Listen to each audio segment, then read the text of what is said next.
Assalomu alaykum aziz muxlis. Kanalimizda yangi bo'lsangiz obuna bo'lishni unutmang. Sizlarga so'nggi xabarlarni yetkazishda davom etamiz. Diqqat, shoshilinch xabar. Favqulodda vaziyatlar vazirligi Toshkentdagi Beshqo'rg'on bozorida yuz bergan yirik yong'inda jarohat olganlar borligini rad etdi.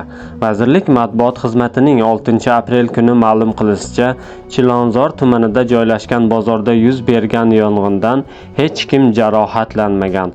Favqulodda vaziyatlar vazirligi mamlakatimizdagi ayrim elektron nashrlar va blogerlardan ma'lumotlarni noto'g'ri talqin qilmaslik, balki mavjud ma'lumotlar va axborotlardan unumli hamda oqilona foydalanishni so'rab qoladi, deyiladi xabarda.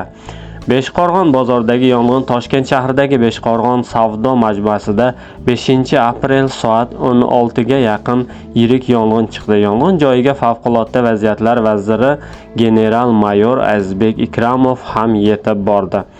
O't o'chiruvchilar soat 17 ga yaqin alanga hududini qurshab oldi.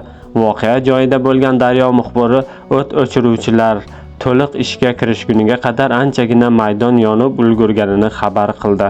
Guvohlarning aytishicha, yong'in elektr zaryadlash uskunasidan chiqqan bo'lishi mumkin. Beshqo'rg'on yirik omborlar majmuasi hisoblanadi. U yerda kiyim-kechak va boshqa turdagi narsa buyumlar saqlanadi. Tovarlar respublikadagi eng yirik kiyim-kechak bozorlaridan biri bo'lgan ipodromga yetkaziladi.